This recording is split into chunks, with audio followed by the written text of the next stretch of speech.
Olá, sejam bem-vindos e bem-vindas à aula 2 de Matemática Básica para o curso de Ciências Biológicas. Nessa aula, nós vamos conhecer a história dos processos de contagem e medida desde os primórdios da humanidade. Veremos como esses processos, tanto de contar quanto de medir, estão associados aos conjuntos que nós aprendemos na semana anterior, relembramos, na verdade.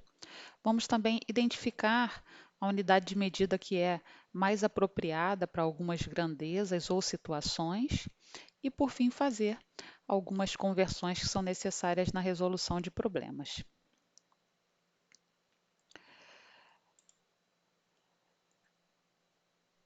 O tema da nossa semana, na verdade, é também o título desse livro, Conceitos Fundamentais da Matemática. É um livro que é considerado um clássico, que associa muito esses conceitos à história e é do pesquisador e professor português Bento de Jesus Caraça.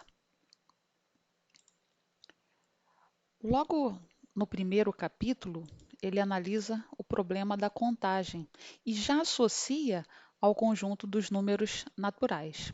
Então, ele coloca a contagem como uma operação elementar, não apenas da vida individual, mas também da vida social.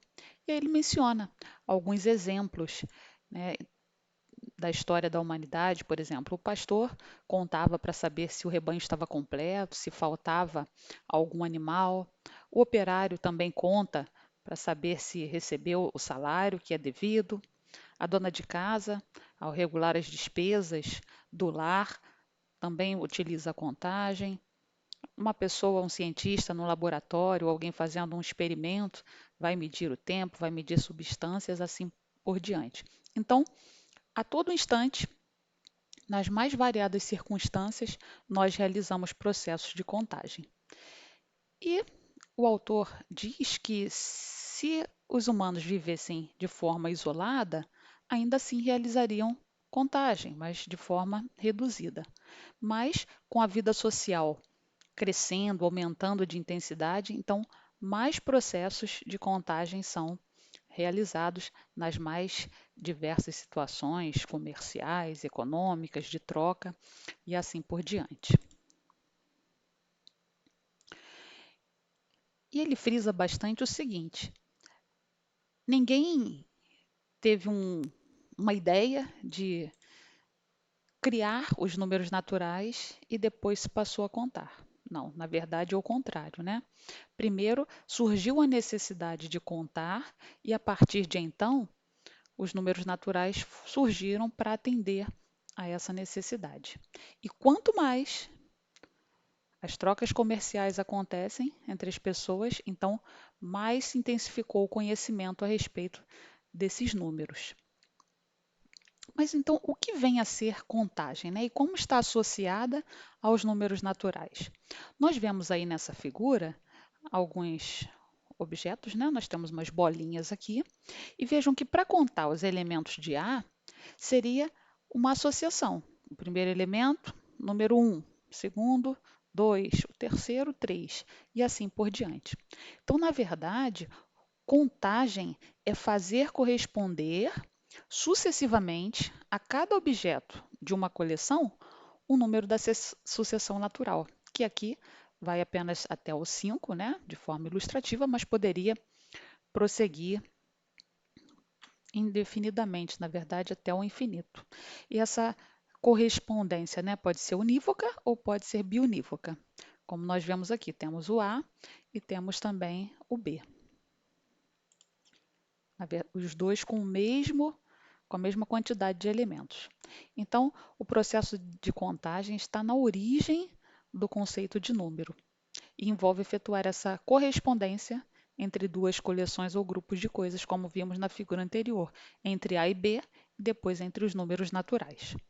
Aqui nós temos até uma citação de Tatiana Rock, uma professora de História da Matemática, que diz o seguinte: dadas duas coleções com o mesmo número de seres, pode-se chamar a quantidade de elementos em cada uma dessas coleções pelo mesmo nome, 2, 10, etc. No caso da figura que nós vimos, 5.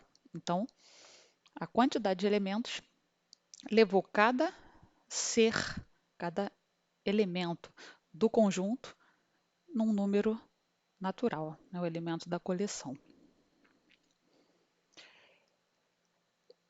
E o autor enfatiza também os fatores humanos presentes no processo de contagem, né? Não são apenas os fatores sociais, né, da vida coletiva que influenciam no conhecimento dos números naturais, mas também as condições humanas individuais. Nós podemos ver, perceber o hábito de contar utilizando os dedos, né? As crianças, quando começam a contar, geralmente fazem esse gesto. E alguns adultos também continuam fazendo isso. O próprio termo dígito, né? A gente usa os números ou dígitos de 1 a 9, dígitos vem de dedo. Por isso temos as impressões digitais, né, dos dedos. Então, o nosso sistema de numeração, ele é decimal, base 10. Né? Por quê? Temos 10 dedos nas mãos. Então, os próprios fatores individuais também influenciaram no conhecimento dos números naturais e influenciam até hoje no uso desses números. Bem, vamos ver então um exemplo do processo de contagem.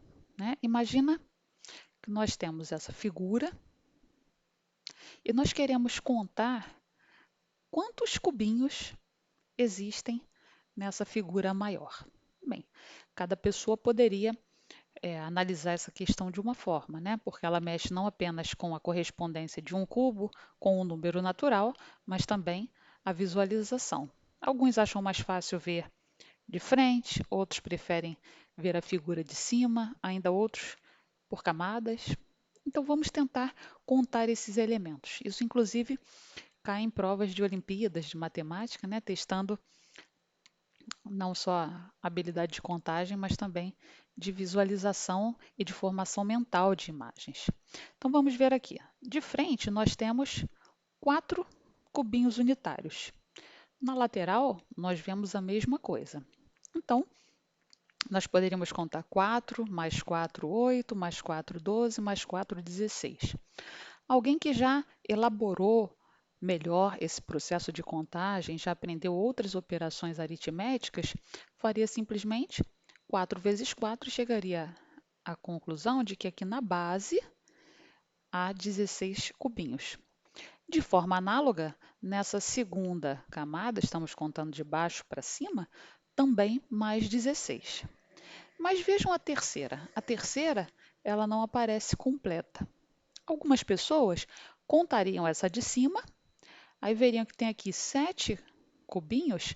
Como tem 7 aqui, existem 7 ali embaixo também, porque senão eles cairiam.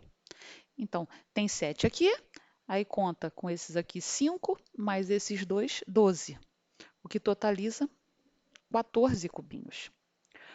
Alguém poderia fazer pelo que está faltando, que talvez fosse um processo mais rápido, né? Se nós contamos aqui 16 e aqui faltam apenas 2, então obviamente nós temos nessa terceira camada 14 cubinhos. E por fim, esses de cima que estão bem visíveis são 7. Então contemos 16 com 16, 32, com os 14, 46 e com os 7, 53. Que outras atividades nós poderíamos fazer, né? Poderíamos tentar saber quantos cubinhos haveria se esse fosse um cubo completo, né? Lembrando que o cubo tem as mesmas quantidades em largura, comprimento e altura. E aí nós poderíamos também, da mesma forma, ver quantos faltam, como ele seria completo, e todas essas são questões que trabalham o processo de contagem. Dando continuidade aos conceitos fundamentais da matemática, vamos falar um pouco da operação de medição. Como contar, medir é algo bastante frequente no nosso dia a dia, né, e nas mais diversas atividades. Uma costureira, por exemplo, ao preparar roupas, o engenheiro ou arquiteto, ao fazer o projeto, um operário que precisa ajustar um instrumento de precisão, o agricultor, ao ver a área em que vai lançar sementes à terra. Nas mais variadas circunstâncias, existe a necessidade de medir. Então, o que é medir? Medir, vamos ter em mente, significa comparar duas grandezas da mesma espécie. Podem ser dois comprimentos, dois pesos, dois volumes. Quem já viu ou utilizou uma balança mecânica, lembra que isso fica bem evidente. Coloca-se um objeto de um lado da balança e do outro lado um peso conhecido. Conhece-se a massa, né, mais precisamente, daquele objeto. Então, quando a balança está em equilíbrio, eu posso comparar o peso da esquerda com o da direita e vice-versa. Então, medir é comparar duas grandezas. E grandeza é tudo aquilo que pode ser medido. Nós temos aqui dois segmentos de reta, AB e o segmento CD. Bem, comparar aqui seria tentar fazer coincidir as extremidades desses segmentos. Então, quando eu comparo o A com C e tento comparo B com D, fica bem evidente que o comprimento de AB é maior que o comprimento de CD. Ou, de outra forma, CD é menor que AB. Então, isso mostra que é uma comparação desses dois segmentos. Temos um outro exemplo aqui, um segmento AB, e vamos compará-lo com o CD. Então, aqui ficou bem evidente que AB cabe 3 vezes, 1, 2, 3, em CD. Ou seja, o comprimento de CD é igual a 3 vezes o comprimento de AB. Nesse caso, essa comparação resultou num número natural, que é também inteiro, racional e real.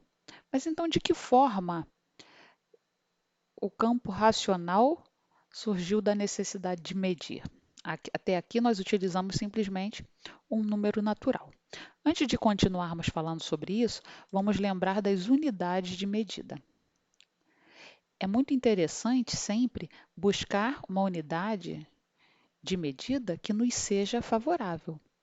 Por exemplo, dificilmente nós vamos usar para medir a distância entre uma cidade e outra o milímetro, que é uma unidade bem pequena. Então, seria muito mais interessante usarmos o quê? Quilômetros. Ou se formos utilizar a medida entre uma quadra de uma rua e uma quadra da rua seguinte, talvez não usemos quilômetro, podemos usar o metro. Então, apesar de nós podermos escolher a unidade como quisermos, é sempre interessante ver a natureza da medição para escolher a unidade mais apropriada. Por exemplo, para medir uma célula, pode-se usar o micron, que é a milésima parte do milímetro. Já para as coisas normais do dia a dia, podemos usar o metro. Quando os cientistas vão medir distâncias entre os astros, tomam o ano-luz. Então, é bastante interessante ver que medida é mais conveniente. E, em alguns casos, quando temos medidas diferentes para resolver um problema, nós vamos fazer a conversão dessas medidas, como veremos aí mais à frente. Mas, voltando ao campo racional, nós vimos lá no segundo exemplo de AB, que AB coube 3 vezes em CD. Às vezes, a medição resulta num número inteiro, como nós temos aqui. 12 terços, apesar de ser um número racional, é uma fração aparente, porque eu posso dividir 12 por 3 e obter o número 4, que é um número natural e um número inteiro. Mas, quando eu tenho aqui 11 terços, aí os números naturais já não dão conta dessa medição. Então, foi daí a necessidade do campo racional, porque os números naturais passaram a não mais ser o resultado de qualquer medição. E nós temos aqui um exemplo numa figura que está aí no material que vocês leram durante a semana, ou que ainda lerão. Nós temos uma régua de 11 centímetros. Lembrando, medir é comparar. Então, vamos comparar a régua, que está graduada, com os objetos que temos aqui, com a borracha e com o apontador.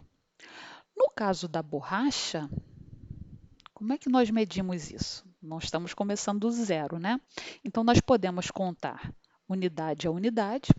Então, vemos aqui que a borracha começa no 7, então aqui do 7 ao 8, 1 centímetro, 2, 3, 4 centímetros. Então, do 7 até o 11, temos 4 centímetros. Qual seria uma outra maneira de obtermos esse resultado? Pegamos o valor final da medição menos o valor inicial. Se fizermos 11 menos 7, encontramos exatamente 4 centímetros. 4, um número natural, que também é racional. Veja agora o caso do apontador. O apontador já não nos devolve um número natural, nem um número inteiro. Nós temos de 3 até 4, 1 centímetro, de 4 até 5, 2 centímetros, e aí temos mais meio centímetro, ou se nós olharmos os tracinhos menores aqui, os milímetros, mais 5 milímetros. Ou seja, nós temos 2,5 centímetros. Como é que poderíamos obter também esse resultado? 5,5 menos 3, que nos daria 2,5. Agora, o resultado da medição já não é mais um número natural, é um número racional. Mas por que 2,5 é racional? Por definição, um número racional é aquele que pode ser escrito como uma razão, como uma fração. Razão aqui é no sentido de fração, por isso números racionais. Então, 25 sobre 10 é uma fração que representa 2,5. E existem outras, infinitas frações para representar esse número racional. Mas aqui nós estamos vendo o seguinte: a necessidade do uso dos números racionais no processo de medição.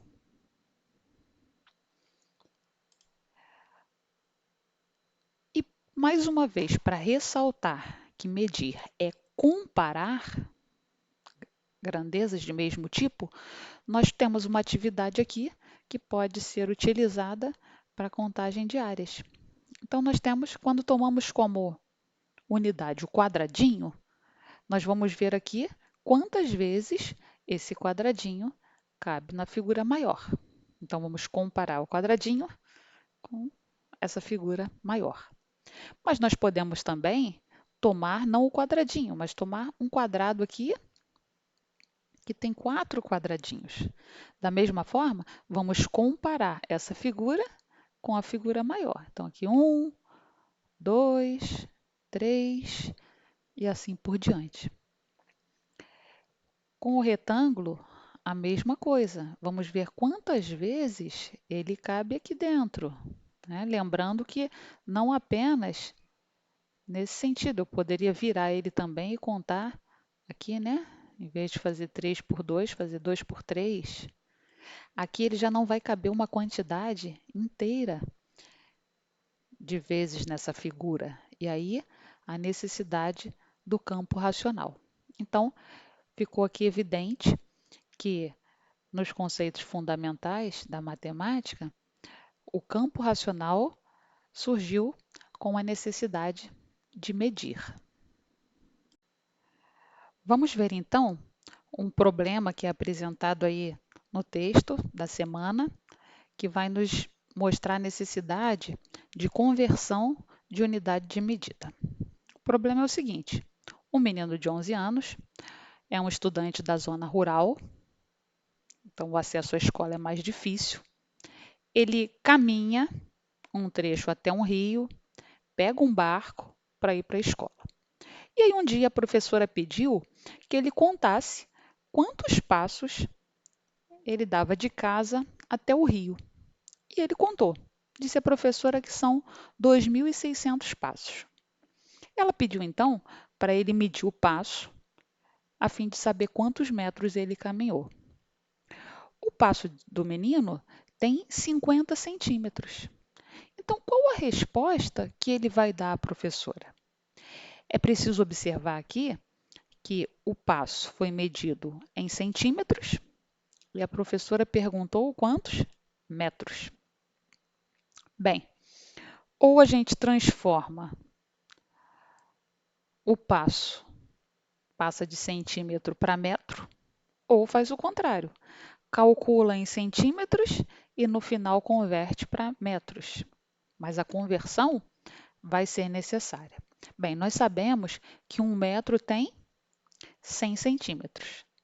Então, no caso do passo, 50 centímetros, na verdade ele tem meio metro, 0,5 centímetros, que na verdade é um número racional.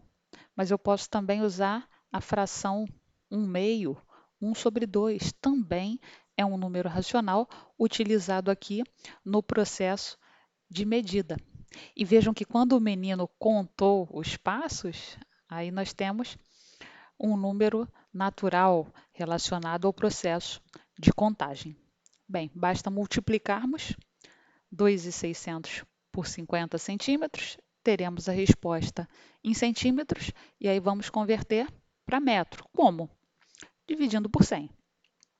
Podemos também multiplicar 2.600 por meio metro, por 0,5, e aí teremos a resposta em metros.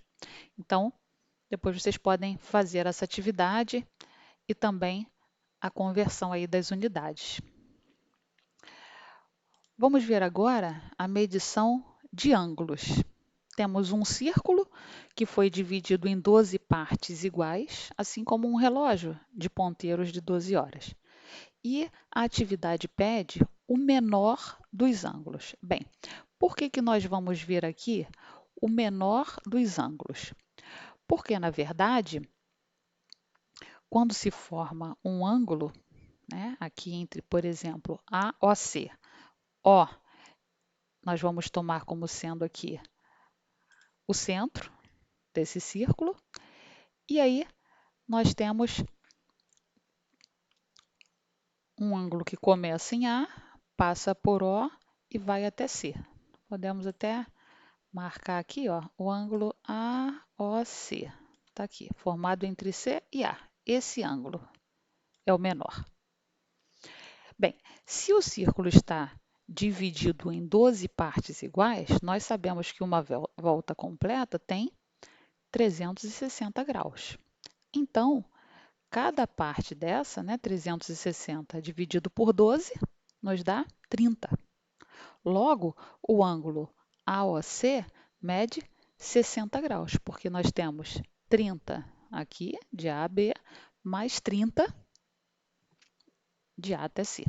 Então, esse ângulo mede 60 graus. Agora, ele pediu o menor dos ângulos. Qual seria o maior? Seria o ângulo que vai também de A a C, mas em vez de aqui no sentido anti-horário, no sentido horário. Aqui, ó, dando a volta por aqui.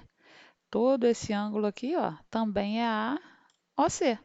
A, né, ele vai de A até C. Então, esse é o menor, 60, logo, o maior teria 300 graus, fechando aí a volta de 360. E se nós contarmos realmente, né? 1, 2, 3, 4, 5, 6, 7, 8, 9, 10 partes de 30 graus são os 360 graus.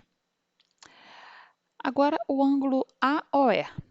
Vejam, é o ângulo que vai de A até o E. De novo, queremos o menor ângulo. Então, vamos utilizar esse ângulo aqui. Vai de A até E. Podemos contar, né? 30, 60, 90, 120. Ou, vamos lembrar, aqui nós temos um ângulo reto, esse ângulo que faz um L, né? A circunferência toda tem 360, então um ângulo reto aqui, outro para cá, outro para cá e outro aqui, né? Nós temos 4 ângulos de 90 graus aqui, ângulos retos, quando consideramos os eixos. Então, aqui nós sabemos que tem 90, é só contar mais 30 aqui. É uma outra forma de termos o ângulo AOE. De novo, o menor ângulo é esse aqui, porque nós temos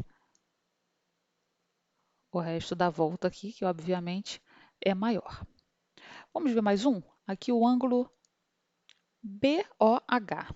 Quer dizer, vem de B, passa em O e vai aqui até o H. Olha o que acontece, né? Estamos de H, vamos lá no B. Passamos aqui, né? Quase reto. Se fosse reto, nós veríamos aqui claramente que é o diâmetro, né? Vai de um lado até o outro passando pelo meio. Então, contando, nós encontramos aqui, ó, 1, 2, 3, 4, 5, 6 partes de 30 graus, que são 180 graus, mas também a gente pode observar que é exatamente o semicírculo, é a metade do círculo, né? Então, se ele completo são 360 graus, aqui nós temos 180 graus. Depois vocês podem realizar aí as outras medições do menor ângulo e podem sempre também, para praticar, observar aí qual seria o maior ângulo.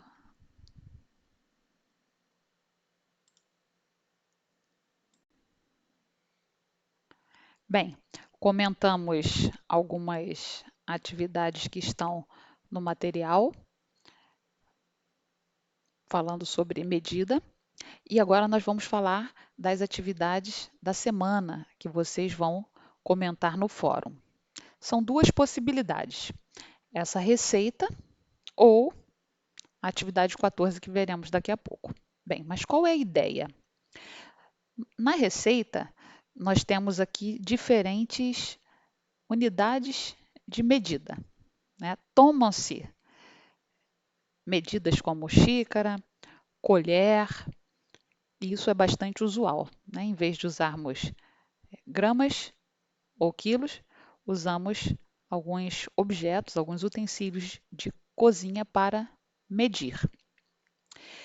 A ideia, então, é nós explorarmos uma atividade que envolve matemática no ensino de ciências. E aí vocês vão comentar lá no fórum como vocês tomariam proveito dessa atividade matemática, que poderia conter aqui frações, por exemplo, para situações que beneficiem o ensino de ciências, para uma alimentação mais saudável, a troca de ingredientes ou até a troca de receita, né? Por exemplo, aqui apresenta uma xícara de óleo vegetal. Essa seria uma opção saudável. Nós temos um ingrediente que seria melhor.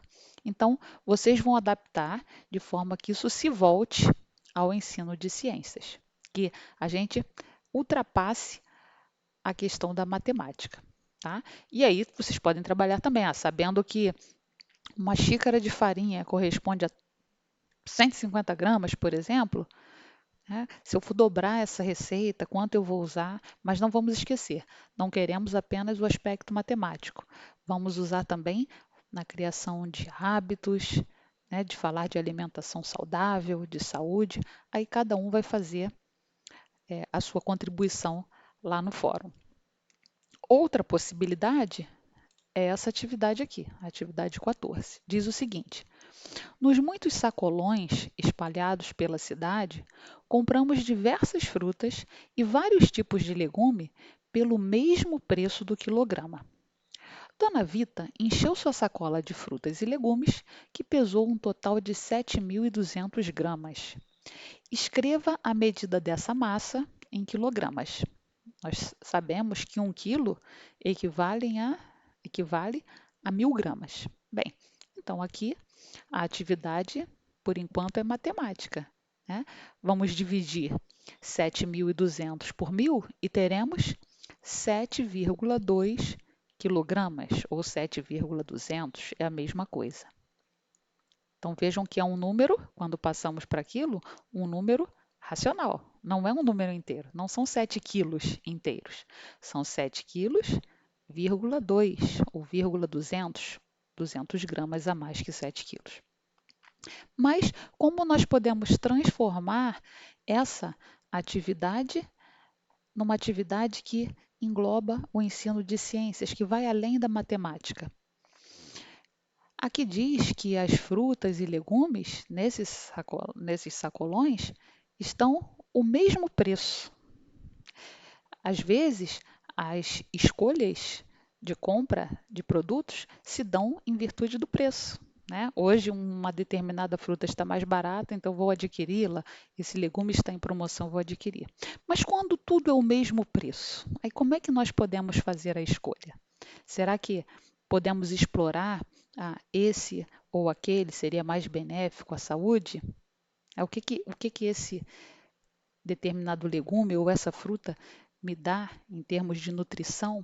Então, são aspectos que podem ser explorados no ensino de ciência. E aí vocês vão escolher uma dessas atividades e comentar no fórum. E esperamos que a atividade seja bem intensa para ficar bastante rica e que façam vocês refletirem para além dos números, né? Não vamos parar a atividade que é matemática nesse aspecto. Vamos sempre pensar no benefício para a vida, porque tanto o estudo de matemática quanto das ciências biológicas deve, na verdade, favorecer a vida individual e coletiva.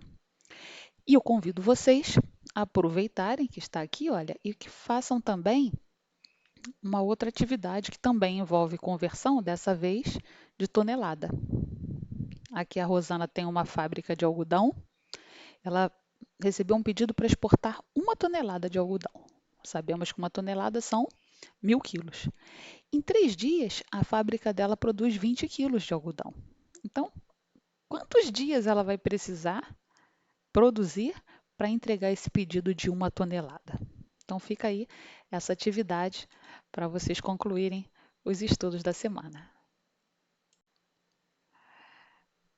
Dando continuidade ao nosso estudo de grandezas e medidas, vamos ver como esse conteúdo aparece na BNCC, na Base Nacional Comum Curricular. É uma unidade temática do ensino de matemática. E veja como é interessante que o texto da BNCC diz que essa unidade favorece a integração da matemática a outras áreas de conhecimento. E a primeira área mencionada é ciências. De que forma? Densidade, grandezas e escalas do sistema solar, energia elétrica e assim por diante, além de citar outras áreas do conhecimento. Então, essa unidade contribui para a consolidação e ampliação da noção de número, aplicação de noções geométricas e a construção do pensamento algébrico. Mas vamos frisar aqui a integração com a área de ciências. E, de novo, ressalta que medir é comparar uma grandeza com uma unidade e expressar o resultado da comparação por meio de um número. E é isso que nós fizemos aí nas últimas atividades. Vamos ver mais uma atividade, então, de medida, que aparece na aula. Nós temos 2 pilhas. A pilha B é um paralelepípedo e a pilha C é um prisma triangular. Então, a atividade pede meça o volume da pilha B utilizando como unidade de medida o paralelepípedo. Então, nós temos a unidade e nós vamos comparar com esse grande bloco que está aqui, com essa pilha, a fim de saber o volume. Bem, nós vemos aqui 4 paralelepípedos e aqui mais 4. Então, nós temos 8 em cada camada dessa. Como são 6, 6 vezes 8, 48. Ou seja, essa pilha é formada por 48 paralelepípedos.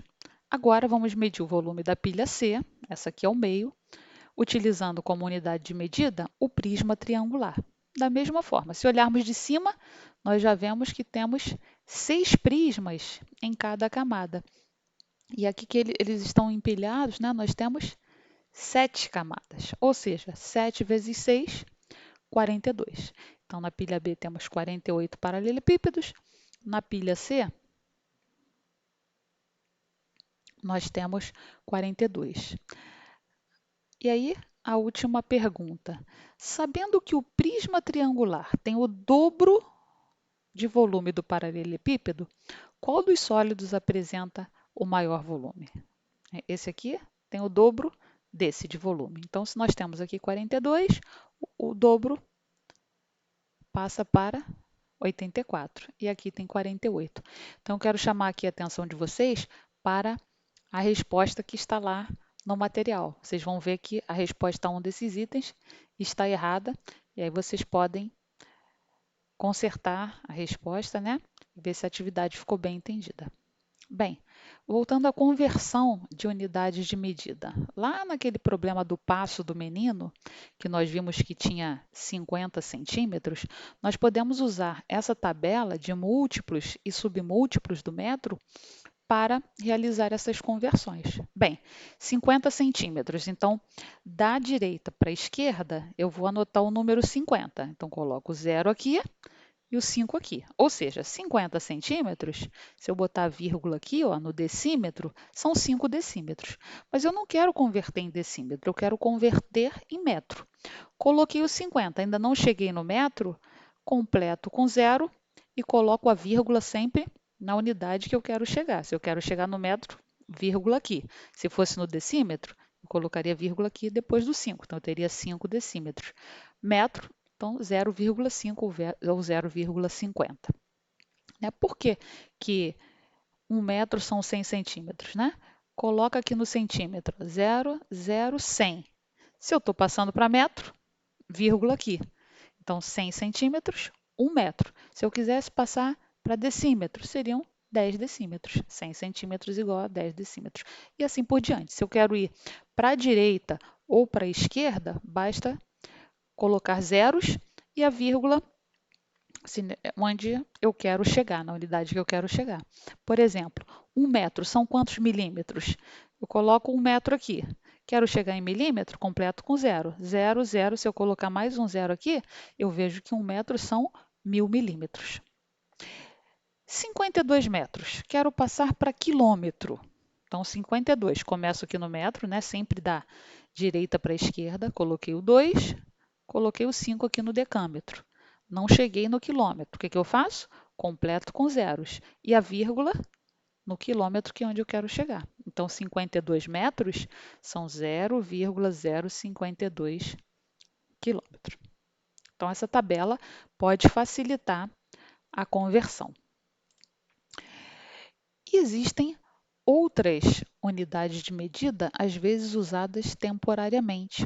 Isso é interessante também, né? Porque nós temos o sistema internacional, com as unidades mais conhecidas, mas às vezes de forma regional ou em determinadas atividades, outras medidas são usadas. Nós temos aqui o alqueire, uma medida agrária para medir terras, que temporariamente é admitida em algumas regiões do Brasil. Então, nós temos a tabela, o alqueire paulista, que vale 24.200 metros quadrados, o alqueire mineiro, com 48.400 metros quadrados, e o alqueire do norte, 27.225 metros quadrados. Então, aqui já dá para a gente ver a diferença entre algumas regiões do país, isso pode ser explorado também, né? Podem se fazer pesquisas para ver como essas unidades são usadas, mas nós vemos a relação com o metro quadrado, o metro parte do sistema internacional. E aí temos uma atividade de verdadeiro ou falso que pode ser explorada de outras formas também.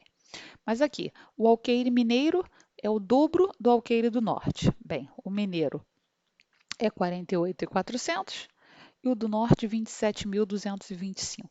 Como é que a gente pode ver se o mineiro é o dobro ou não? Ou a gente divide o mineiro por 2 para ver se chega no do norte, ou o inverso, multiplica o do norte por 2 para ver se chega no mineiro. E aí, é claro, vamos ver que essa informação é falsa, né? Mais elaborada, o item B. Um sítio com 20 alqueires mineiros é maior que um sítio com 40 alqueires do norte. Então, vamos fazer um lá 20 vezes, o outro 40, 20 vezes, e vamos comparar essas unidades de medida. Da mesma forma, a letra C, alqueire paulista, metade do alqueire mineiro, né? Ou dividimos o mineiro, ou multiplicamos o paulista por 2, e vamos conseguir comparar essas unidades. Então, uma atividade interessante, porque além da matemática, também pode ser utilizada para explorar diferentes aspectos aí do nosso país, né, continental. Terminando a aula, vocês encontram alguns instrumentos de medida que trabalham aí com unidades pequenas, né, como o paquímetro, o micrômetro. Temos aí uma imagem ampliada no microscópio, então são também instrumentos de medida que às vezes precisam ser ajustados, mas vai sempre haver a comparação com a medida, né? Aqui nós temos uma barrinha para comparar com a medida, a informação de que esses elementos estão aumentados 8.000 vezes. E aí nós vamos voltar a uma atividade lá do começo da aula e responder essa pergunta: contagem ou medida?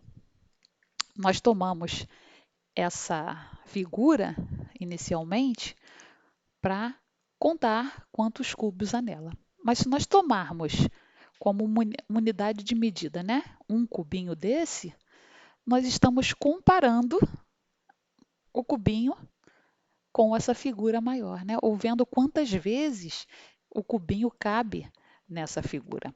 Então vejam que, na verdade, como os números naturais, eles são também racionais, né? Os naturais ligados à contagem, os racionais ligados à medida.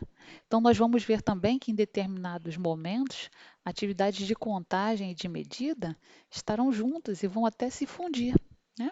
Mas como nós responderíamos aqui, na contagem, sabemos que tem 53 cubinhos. Mas se nós perguntássemos, que fração de um cubo, desse cubo aqui, se estivesse completo, essa figura representa? Nós sabemos que aqui nós temos 53 de um total de 64, né? Porque a base aqui tem 4, aqui também 4, e o cubo tem que ter 4 de altura, porque senão não é um cubo, né? Se tiver alguma dessas medidas diferentes, passa a ser um paralelepípedo. Então, ele completo teria 64. Vejam que é um número racional, é uma fração, né? Ou que fração dessa figura está faltando para que seja um cubo completo? Bem, se completo, nós podemos contar, né? 1, 2, 3, 4, 5, 6, 7, 8, 9, 10, 11. Ou nós podemos realizar uma operação com números racionais, com fração, e sabemos que faltam aqui 11 de um total de 64. Então, na verdade, nós temos... 6 ficou meio atropeladinho aqui, mas nós temos 11 cubinhos faltando. Mas vale ressaltar, né, tanto as atividades de contagem como de medida, em alguns momentos, estão formando o campo racional, mesmo que utilizemos números naturais, assim como caminham lado a lado as atividades de contagem e medida. Então, mais uma vez, o livro que foi utilizado, né, para os conceitos fundamentais da matemática. Obrigada pela atenção, desejo a todos bons estudos e uma boa semana.